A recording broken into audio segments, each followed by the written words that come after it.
Ohayou gozaimasu. Good morning.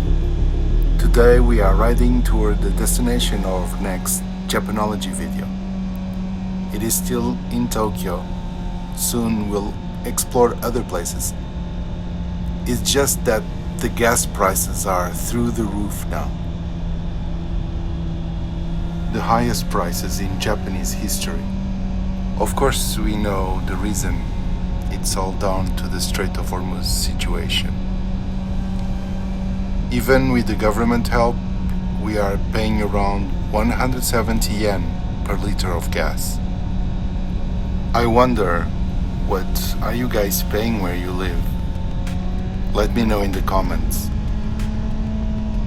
Honestly, I think we aren't having it too bad compared with other Asian countries. Mostly because of two big measures from the Japanese government. First, before that even happened, they actually took out some of the taxes. And second, lately, they've been heavily subsidizing the gas to keep the price from exploding even further. On top of that, Japan has a vast strategic reserve to fall back. And there are talks about, basically, the government is trying to go straight to the source. The Japanese Prime Minister has been talking directly to the leaders in Dubai to set up a deal where we get the oil directly from them. No middleman involved. She's even putting around $10 billion, I think, to make sure the oil supply stays steady for us and the rest of Asia.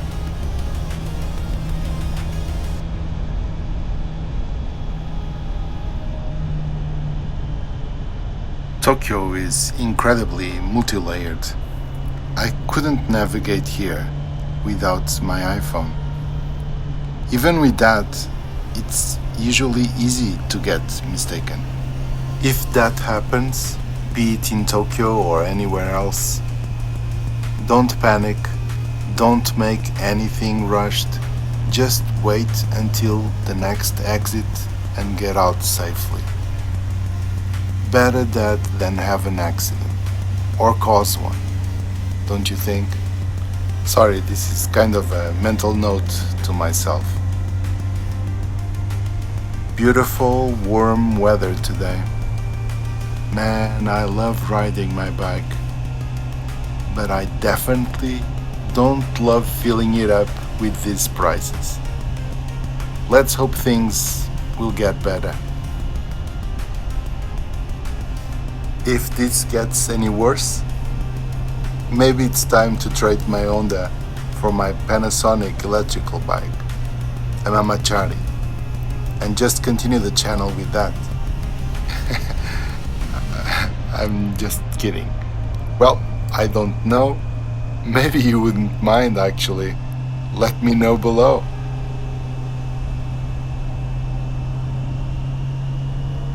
And it's not just the gas, it's the yen too. Soon the yen will breach 160 to the dollar mark, which is a level we haven't seen in decades. An historical low against the dollar. On one hand, it's great for the tourists you see coming to Tokyo and Japan, but for those of us living here and earning in yen, its purchasing power is the weakest it has been since we can remember.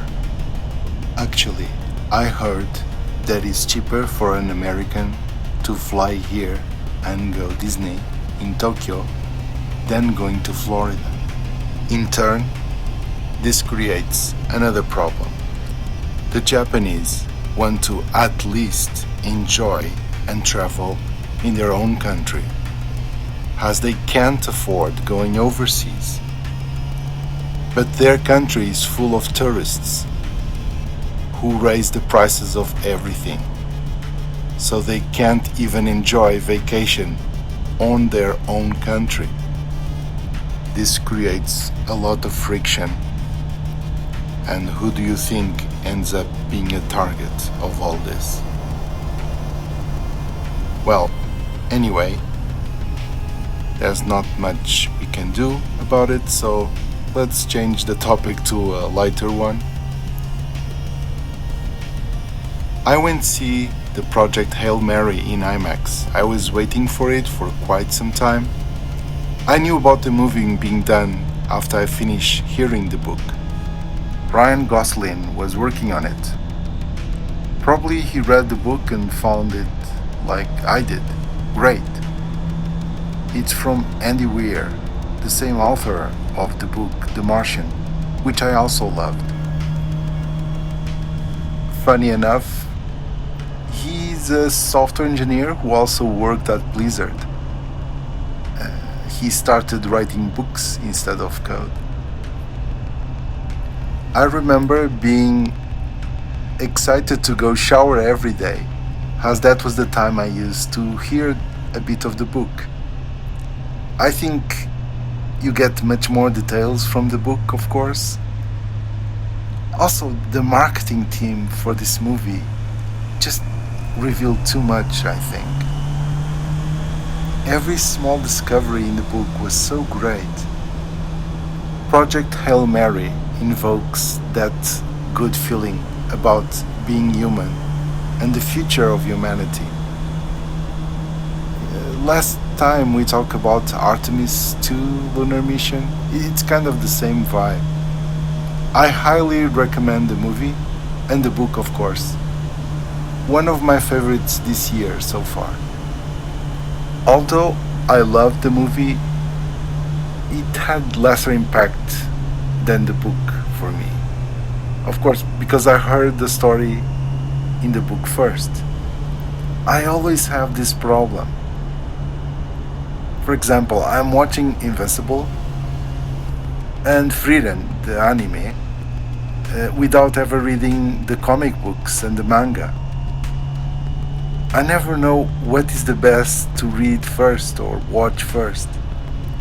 You really need to restrain yourself and wait for the next season. I read all Harry Potter and the Lord of the Rings books before seeing the movies. So, I don't know what is best. How do you solve this? I think the problem is choice. When you have both options available, which one to choose first? Talking about Frieren, I got interviewed for Japanese TV channel 7 near Hachiko in Shibuya. I was meeting a fellow YouTuber.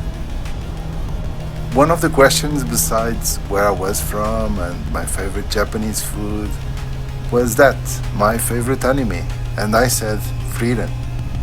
All the interview was in Japanese, by the way. I wanted to show my family and friends, but I can't find it. I don't watch TV at all. It's my third time I show up on Japanese TV. One was to pronounce the name of a famous explorer in my native language for a variety show in TBS, and another was when I was on vacation on my country for a tourist spot. There was a Japanese TV crew there, and so me and my family ended up showing on the program. Funny how life can be sometimes. That's it for today. See you in our next ride. Mata ne.